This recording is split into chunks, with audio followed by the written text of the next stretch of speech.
우리 함께 나눌 말씀, 오늘은 데살로니가전서 신약 331쪽입니다. 제 성경으로는 331쪽입니다.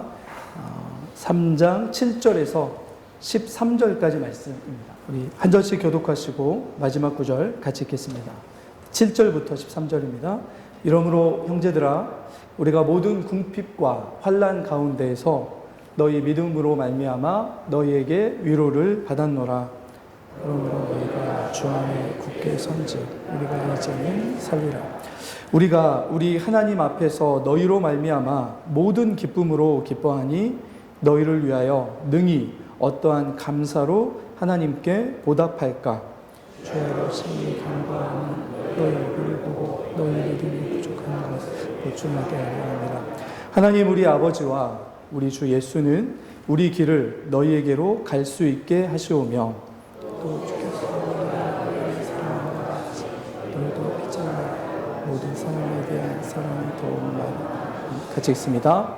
너희 마음을 굳건하게 하시고 우리 주 예수께서 그의 모든 성도와 함께 강림하실 때에 하나님 우리 아버지 앞에서 거룩함에 흠이 없게 하시기를 원하노라.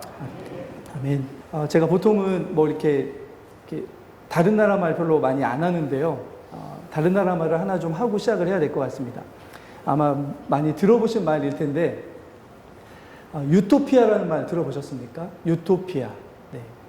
유토피아라는 말은 원래 세상에 없는 곳이라는 뜻입니다. 그리스 말로 없는 장소라는 뜻이 두 가지가 합해져가지고 만들어진 뜻이 유토피아입니다. 근데 왜 없냐면 너무나 좋아서 이 세상에는 없을 것 같은 그런 곳을 뭐라고 부릅니까? 유토피아라고 부릅니다. 없는 세상, 너무나 좋아 보이는 세상을 유토피아라고 부릅니다. 그러나 토마스 무어라고 하는 영국의 사상가가 이 유토피아라는 것을 이야기하면서 없을 세상, 앞으로는 더 이상 없어야 되는 세상을 이야기하는 게 아니고 있었으면 좋겠는 세상, 좋은 세상, 꼭 바라는 세상을 유토피아라고 이야기했습니다. 그런데 이 토마스 무어라는 사상가가 이 유토피아라고 하는 세상에 정말 없을 것처럼 보이는 너무나 좋은 이 세상을 어디에서 이것을 따왔냐면 성경에서 따왔습니다. 초대교회의 사도행전의 2장 이후에 보면 초대교회의 모습이 나오는데 초대교회에서 보여줬던 모습이면 유토피아라고 할 만하겠다라고 이야기해서 생각해서 이 유토피아라고 하는 이 개념을 어디에서 따왔다고요? 초대교회의 모습에서 따왔습니다. 성경에서 나온 개념입니다. 계급도 없고 인종차별도 없고 남녀의 구별도 없고 오히려 서로 없는 것을 있는 것으로 채워주는 새로운 세상. 네. 듣기만 해도 너무 좋은 이 세상이 어디서 나온 세상이라고요? 성경에서 나온 세상입니다. 있었던 세상입니까? 없었던 세상입니까? 있었던 세상입니다. 있었습니다. 성경 안에 분명히 있는 세상이었고 역사 안에 분명히 존재했던 세상이 유토피아의 어떤 모델이 되는 초대교회였습니다. 자, 그런데 그거에 비하면 현재 우리를 보면 우리 교회는 어떤가라는 생각을 좀 해보게 됩니다. 우리뿐만이 아니고 모든 교회들을 보면 여러분 신앙생활을 얼마 동안 하셨는지 모르겠지만 신앙생활을 해보시면서 이런 교회들을 경험해 보신 적이 있으십니까? 계급도 없고 차별도 없고 없는 것을 있는 것으로 채워주는 이런 어떤 구별도 없고 이런 교회들을 경험해 보신 적이 혹시 있으십니까? 네, 아멘 하셔야 되는 거 아닙니까? 지금 세움교회에 계시는 분들은 오늘날의 교회가 우리의 교회가 사실은 현실적으로 그렇지 않을 때가 참 많습니다. 이전에는 완전한 교회는 없다라는 어떤 자조 섞인 말로 교회를 얘기했거든요. 그런데 요즘에는 뭐라고 이야기되어지냐면 좋은 교회는 없어 라고 이야기합니다. 세상이 그렇게 이야기합니다. 이전에는 뭐 교회라고 해도 완전하지 못하지 라고 해서 많이 그렇게 어떻게 보면 수긍해 줬었는데 요즘에는 세상이 뭐라고 이야기하냐면 교회 중에 좋은 교회는 없어 라고 이야기하는 세상이 되어버렸습니다. 왜 그럴까라는 생각을 여러 가지 것들로 생각하게 되는 거죠. 그런데 좋은 교회는 그러면 성경에나 있는 교회일까요? 유토피아. 없지만, 너무나 그립지만, 너무나 바라지만, 현실에는 없는 세상이 바로 이 유토피아라고 이야기할 수 있는 이런 교회일까요? 성경에서는 교회를 건물로 이야기하지 않습니다. 성경에서는 교회를 장소로 이야기하지 않습니다. 공간으로 이야기하지 않습니다. 성경에서는 교회를 무엇으로 이야기합니까? 하나님의 구원받은, 부르심받은 성도들의 모임, 그것을 교회라고 분명하게 이야기합니다. 여러분들, 우리가 바로 교회인 거죠. 자, 그런데 그 교회들은 어떤 모임이냐면 이런 사람들의 모임이라고 이야기합니다. 고린도 후서 5장 17절을 보시면, 자, 우리 한번 큰 소리로 같이 읽어볼까요? 고린도 후서 5장 17절입니다. 같이 읽겠습니다. 시작. 그런즉 누구든지 그리스도 안에 있으면 새로운 피조물이라. 이전 것은 지나갔으니 보라 새 것이 되었도다. 교회는 어떤 이들의 모임이라고요? 새롭게 된 이들의 모임입니다. 고린도후서 5장 17절의 말씀으로 보면 이전에 우리의 어떤 모습이 있었는데 지금의 우리의 모습은 어떤 모습이라고요? 새롭게 되었다고요. 예수 그리스도 안에서 그분이 하신 십자가와 부활의 사역과 그분이 우리에게 보내주신 성령 안에서 우리는 어떤 존재가 되었다고요? 새롭게 되었다고요. 달라졌다고요. 어떤 모습이 달라졌을까요? 어떤 모습이 새로워졌을까요? 우리는 그래서 이렇게 이야기합니다. 우리는 하나님 나라 백성이 되었다.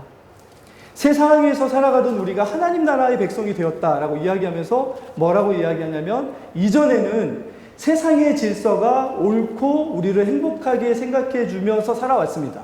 그래서 그 질서로 따라왔던 거죠. 아까 얘기했던 것처럼 차별을 만드는 어떤 것들, 사람들과 구별이 되게 하는 어떤 것들, 우리에게 더욱 어떤 풍요를 누리게 하는 어떤 것들이 우리에게 행복이라고 생각하는 그 질서 속에서 살아왔습니다. 그런데 성령 안에서 우리를 거듭나게 하셔서 새롭게 한 이들의 마음속에는 어떤 일이 일어납니까? 그 질서가 지나갔다고 얘기합니다. 뭐라고 됐다? 어떻게 됐다고요? 지나갔다고요. 우리에게 있다고요? 없다고요? 없다고요. 아니, 없어야 된다고요. 그리고 뭐가 있어야 된다고 이야기합니까? 새로운 피조물로서의 살아난 새로움이 우리에게 있어야 된다고요. 이전에 그렇게 세상의 질서가 참된 것이라고 생각했던 그런 어떤 우리의 삶이 아니라 이제는 어떤 삶이 되었습니까? 그런 것들은 다 죄의 질서 안에 있는 것이고 하나님 나라의 질서로 살아간다라고 고백하는 이들이 되었습니다.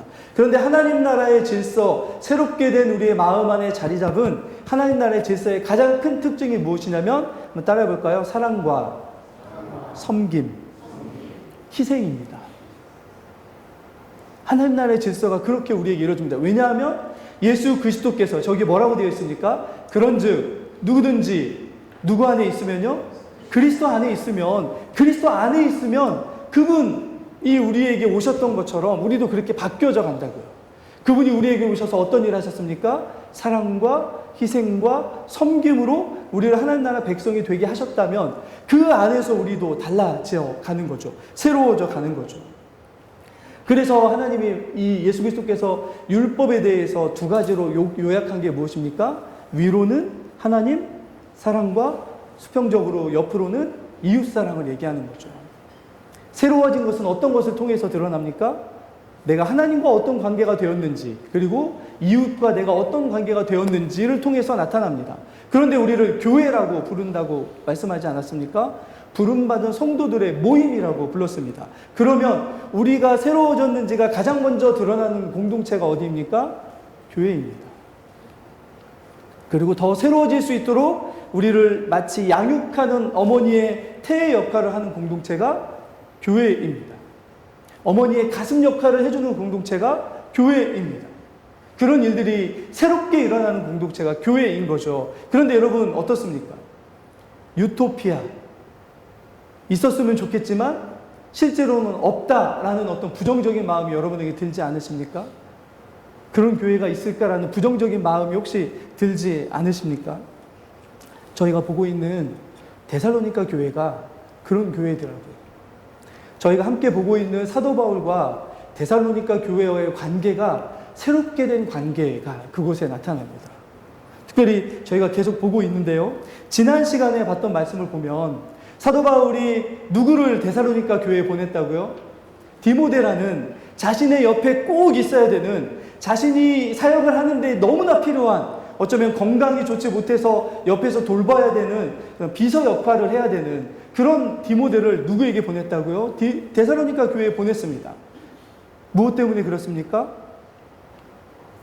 자신이 누리는 유익과 자신이 누리는 편리함과 자신이 누릴 수 있는 어떤 안위를 포기하면서까지 사도 바울은 데살로니가 교회에 디모데를 보내서 어떻게 하고 싶었다고요? 그들이 어떤 상태인지를 보고 싶어 했습니다. 뭐가 느껴지십니까? 사도 바울과 이 데살로니가 교회와의 관계를 보면 저희가 앞에 얘기했던 유토피아적인 교회 모습이 나타납니다. 없을 것처럼 보이지만 실제로 있었던 이런 교회가 있었을까라고 싶었던 어떤 모습이 실제로 나타났던 모습이 어디에 있었냐면 데살로니가 교회에 있었습니다. 제가 보니까 성지순례라고 하는 이 그리스나 이스라엘이나 그리고 이집트를 가보신 분이 계십니까? 근데 그리스 지금의 터키 지역으로 가는 어떤 분들을 보면 주로 어디 지역을 많이 가냐면 요한계시록에 나오는 7교회를 꼭 방문합니다. 지금 있습니까? 없습니까? 지금 없습니다. 모슬레마 됐죠. 자, 그런데 제가 보니까 에베소 교회나 다른 많은 교회들이 얼마만큼 오래 갔는지에 대한 정확한 기록은 그렇게 많지 않습니다. 그런데 데살로니가 교회는 있더라고요. 얼마만큼 오래 갔냐면 서기 200년에서 250년 사이에 이 교회를 향하여 이 기록된 기록이 있습니다. 그러면 이 데살로니가의 서신이 쓰여졌던 시기가 50년쯤이거든요. 그러면 적어도 데살로니가 교회는 몇 년 이상 갔다고요? 200년 이상 갔다고요. 근데 한국에서 세계적으로 200년 이상 간 교회가 몇 교회나 될까요? 그런데 여러분 지금 현재 약하고 연소하고 부족해 보이는 데살로니가 교회가 적어도 몇 년 이상 갔다고요? 200년 이상은 너무나 견고하게, 그리고 그곳에서 났던 일꾼들이 너무나 본받을 만한 일꾼들이 기록되어 있습니다.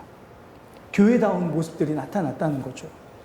어떻게 그럴 수 있었는가라는 것을 보면 오늘 이 데살로니가 교회와 사도 바울과의 관계에서 이렇게 보면 서로 주고받은 것이 있었습니다. 어떤 것을 주고받았냐면요, 오늘 말씀해 보시면 7절을 다시 한번 읽어볼까요? 데살로니가 전서 3장 7절입니다. 같이 읽겠습니다. 같이 읽습니다. 시작. 우리가 모든 궁핍과 환난 가운데에서 너희 믿음으로 말미암아 너희에게 위로를 받았노라. 오늘 함께 나누고 싶은 주제가 무엇이냐면 한번 따라해 주셨으면 좋겠습니다. 형제의 믿음으로 기뻐하고 위로를 받는 공동체. 이걸 다른 말로 하면 뭐라고 이야기합니까? 교회라고 이야기합니다. 교회는 서로 주고받는 것이 있습니다. 교회는 서로 주고받도록 만들어졌습니다. 그런데 참된 교회, 다른 교회, 오늘 이 데살로니가 교회를 통해서 볼 수 있는 교회다움이 어떤 모습이냐면 서로 뭘 주고받았다고요? 위로를 주고받았습니다. 서로에게 뭐가 더 되어줬다고 이야기합니까? 서로에게 위로가 되어주는 공동체가 오늘 데살로니가 교회와 사도 바울과의 사이에서 나타났던 교회다운 모습이었습니다. 서로 위로를 주고받음으로 감사하는 그런 공동체, 서로에게 기쁨과 위로가 되어주는 공동체. 왜 이런 일이 일어날 수 있었냐면 이들이 새로워졌기 때문입니다. 이들 안에 기뻐하는 것이 달라졌기 때문입니다. 이들 안에 위로가 되는 것이 달라졌기 때문입니다. 이전에 우리 이 세상 안에서 누렸던 위로, 이전에 누렸던 기쁨의 대상들이 바뀌어졌습니다. 그러다 보니까 같은 기쁨과 같은 위로와 같은 어떤 감사를 가진 사람들 사이에서 뭘 얻게 됩니까? 서로에게 뭘 주고받습니까? 자기 안에 있는 믿음 안에서 누리는 위로, 믿음 안에서 누리는 감사, 믿음 안에서 누리는 만족을 서로에게 어떻게 할 수 있는 사이가 됐다고요? 공유하고 함께 할 수 있는 존재들이 이 데살로니가 교회와 이 바울 사이에서 일어났던 거죠. 지난 시간에 봤던 것처럼, 그런데 여러분 한 가지 우리가 더 봐야 되는 게 뭐냐면 3장 2절 말씀을 한번 보여주실까요? 3장 2절을 보시면 디모데를 보냈던 이유가 있습니다. 디모데를 사도 바울이 데살로니가 교회에 보냈던 이유가 뭐냐면, 자, 같이 한번 읽어보겠습니다. 3장 2절입니다. 시작. 우리 형제 곧 그리스도의 복음을 전하는 하나님의 일꾼인 디모데를 보내노니 이는 너희를 굳건하게 하고 너희 믿음에 대하여. 디모데를 보낸 이유가 뭐였다고요? 궁핍과 핍박과 환난 속에 있는 데살로니가 교회에 디모데라고 하는 사도 바울을 대신할 만한 지도자를 보냈습니다. 그래서 가서 뭐 하라고요? 여러분들의 믿음이 잘못되어서 고난당하는 거 아닙니다. 여러분들에게 어려움과 환난이 찾아온 게 여러분이 무엇인가 부족해서, 그러니까 여러분의 믿음이 뭔가 잘못돼서 찾아오는 하나님의 심판이 아닙니다. 여러분과 같은 믿음을 가진 우리도 지금 고린도에서 고난당하고 환난과 핍박 가운데 있습니다. 여러분 힘을 내십시오 라고 위로하기 위해서 디모데를 보냈습니다. 그런데 아까 결과가 어떻게 됐다고요? 7절로 다시 가시면 어떤 결과를 디모데가 가져왔습니까? 도리어 데살로니가 성도들을 통해서 누가 위로받았다고요? 사도 바울이 위로받았습니다. 위로하려고, 연약하여서 걱정되는 데살로니가 교회를 위로하려고 믿음의 사람인 디모데를 보냈는데 오히려 어떤 일이 일어났다고요? 반대로 데살로니가 교회를 통해서 사도 바울이 위로를 받았습니다. 서로 뭘 주고받고 있습니까? 지금 위로를 주고받고 있습니다. 교회입니다. 이게 성경이 이야기하는 교회다운 모습이 여기에 있는 거죠. 사도 바울이, 그런데 여러분 이 안에서 보면 7절을 다시 보시면, 그런데 무엇으로 말미암아 위로를 받았다고요? 믿음으로 말미암아 위로를 받았다고요. 제가 보니까 이걸 보면 조금 오해 살만 하더라고요. 핍박과 환난과 궁핍이 있는 교회에 누군가를 보냈다면 가서 뭐부터 물어보겠습니까? 어디 두들겨 맞지 않았냐? 누구 형제는 왜 안 보이는데 혹시 감옥 간 거 아니냐? 아니면 너무 어려워서 지금 이렇게 하는 거 아니냐? 이런 걸 먼저 물어봤을 겁니다. 그런데 사도 바울이 디모데를 보내서 알고 싶었던 것은 유일한 건 아니지만 가장 중요한 것이 무엇이었습니까? 그들이 뭘 유지하고 있는 걸 알고 싶었습니까? 믿음이었습니다. 믿음. 성도들의 믿음. 왜냐하면 그 믿음이 교회의 생명이기 때문이었습니다. 두들겨 맞을 수도 있고, 감옥에 갇힐 수도 있고, 그렇지 않을 수도 있고, 건강할 수도 있고, 건강하지 않을 수도 있었습니다.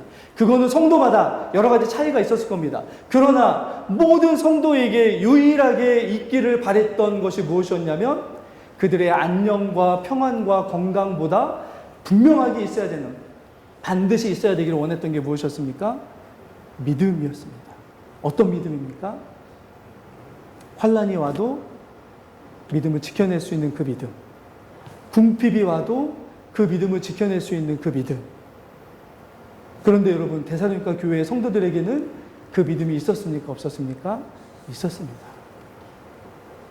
그래서 사도 바울에게 이렇게 얘기했을 것 같아요. 디모데를 통해서, 디모데 선생님 가서 좀 전해 주십시오. 우리 괜찮다라고 전해 주십시오. 우리 상관없다고 전해 주십시오. 아니, 우리가 오히려 사도 바울 선생님을 위해서 기도하고 있다고 좀 전해 주십시오. 우리 고난이 와도 괜찮습니다. 우리에게 온 이 구원이 우리가 당하는 고난에 합한 것보다 훨씬 크다는 걸 우리가 알기 때문에 우리가 비록 힘들고 어렵지만 우리 잘 지켜내고 있다고, 잘 견디고 있다고 가서 사도 바울 선생님에게 좀 전해 주십시오라고 이렇게 디모데에게 말하지 않았겠습니까? 그 이야기를 들었던 이 바울의 마음속에 얼마나 큰 위로가 되었겠습니까? 너무나 걱정스럽고 막 소식을 알지 못해서 막 정말 전전긍긍하고 노심초사하고 있었는데, 여러분 들려오는 이야기가 어떤 이야기가 들려옵니까? 우리가 비록 핍박당하고 궁핍 속에 있고 고난 가운데 있지만 괜찮습니다.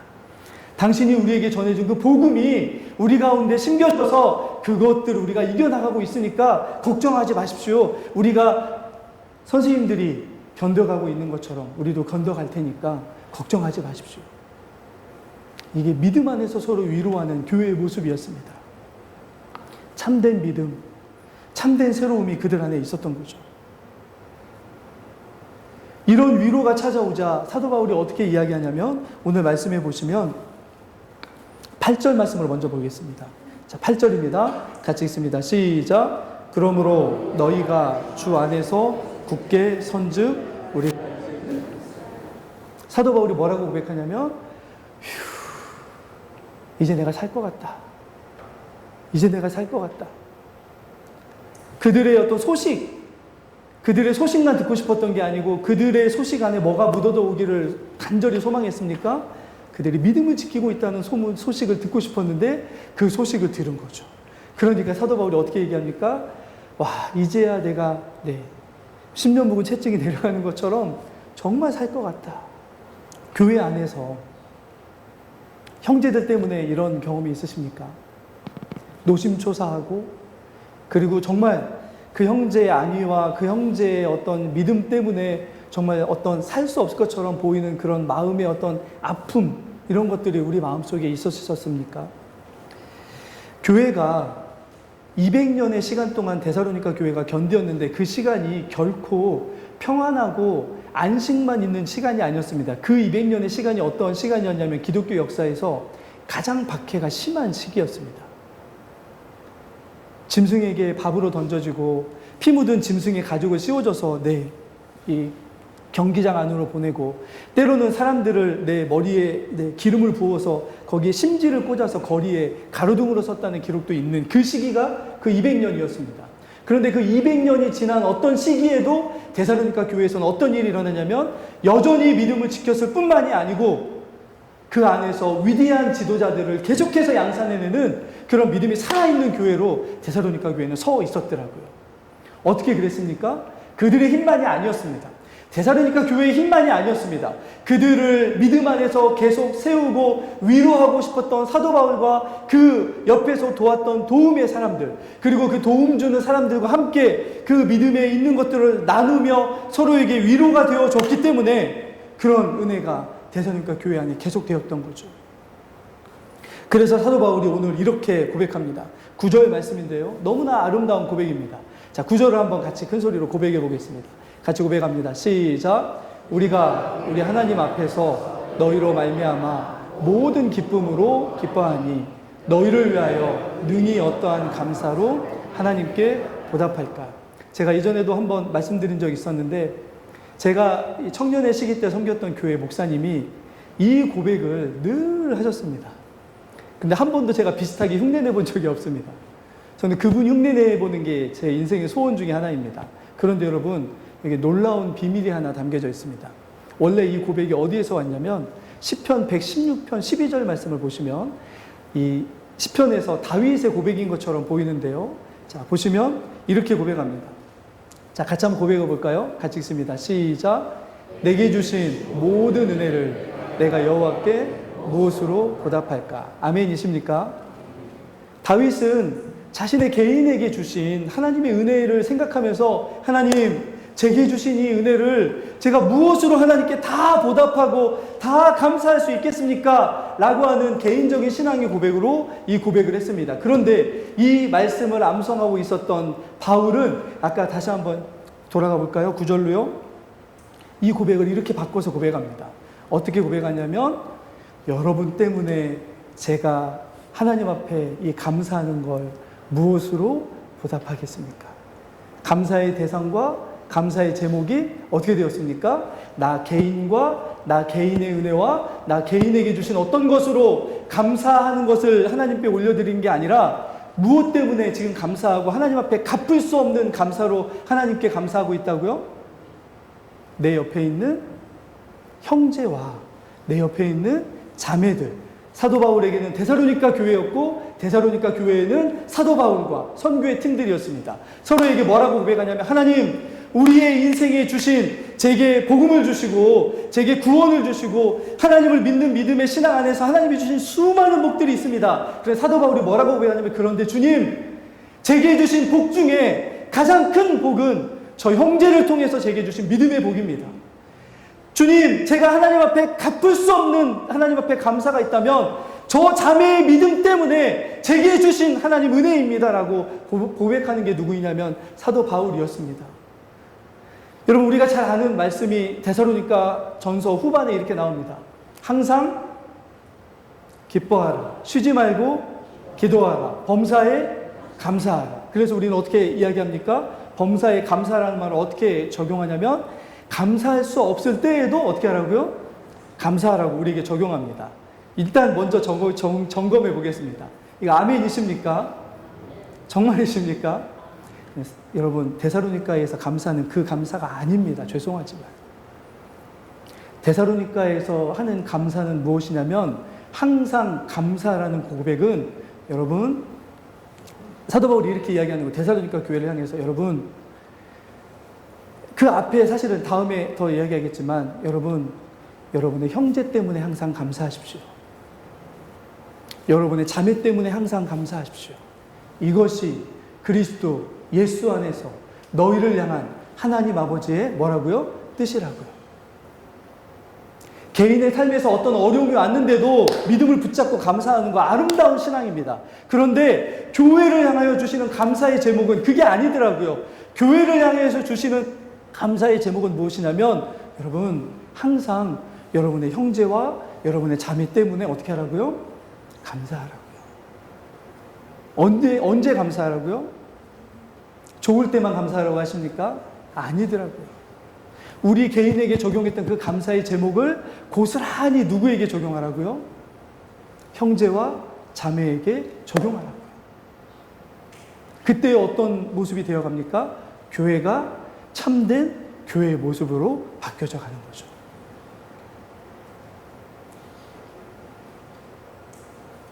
개인적인 어려움에도 체념하듯이 하나님께 믿음으로 감사하라는 것 아름다운 신앙입니다. 그런데 데살로니가 전서에서 이야기하는 항상 기뻐하라. 누구 때문에요?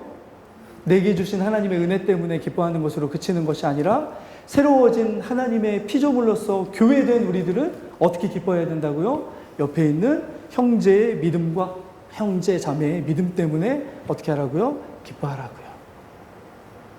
뭐 하라고요? 쉬지 말고 기도하라고요. 무엇을 위해서요? 사도 바울이 다음 시간에 보겠지만 데살로니가 교회와 모든 교회를 향하여 항상 했던 것처럼 그 기도 안에 어떤 기도의 제목을 담으라고요? 연약하여 보이고 부족하여 보이고 넘어질 것처럼 보이는 연소해 보이는 어떤 성도들과 자매가 내게 뭐가 되게 해달라고요? 기도의 제목이 되게 해달라고요. 그때에서야 교회 안에 뭐가 나타납니까? 하나님의 뜻이 바르게 나타나게 됩니다. 말씀을 마치겠습니다. 저희가 꿈꾸는 교회가 있을 겁니다. 그죠? 바른 교회, 좋은 교회, 하나님이 원하시는, 기뻐하시는 교회, 교회다운 교회. 그죠? 그런데 자칫 잘못하면 구호만 외치고 말은 무성하지만 실제하지 않는 교회가 될 가능성이 많습니다. 그런데 만약에 우리가 오늘 말씀에서 이야기하는 것들이 우리의 삶에서 이루어진다면 누군가는 좋은 교회를 생각할 때 우리 세움교회를 생각할 것이라 믿습니다. 누군가는 완전하지는 못하지만 부족하겠지만 그러나 참 교회다운 교회다라고 이야기할 수 있는 그런 교회다움이 우리 가운데 이루어질 것입니다. 서로 형제와 자매의 믿음 때문에 기뻐하고 형제와 자매의 믿음 때문에 위로를 서로 주고받을 수 있는 그런 공동체라면 얼마나 아름다운 일들이 우리 가운데 일어나겠습니까? 제가 경험한 한 가지 일을 이렇게 이야기하고 말씀을 마치겠습니다. 제가 대학교 다닐 때 선교단체 생활을 했었는데요. 이전에도 얘기했던 것처럼 금요일 날 저녁에 10시부터 시작해서 새벽 4시까지 철야 기도를 했었습니다. 늘 기도하는데 그 중에 한 선배 이야기를 한 적이 있죠. 한 선배가 있는데 정말로 딱 누구처럼 생겼냐면 마동석보다 더 험악하게 생겼습니다.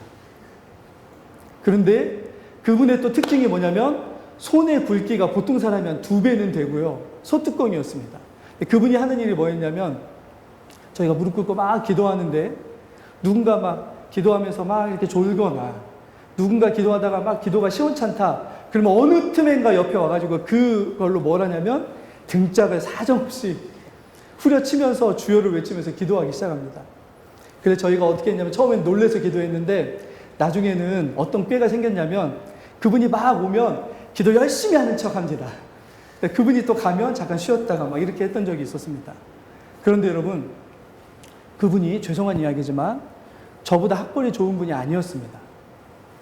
그리고 저도 가난했지만 그분은 더 가난했던 분입니다.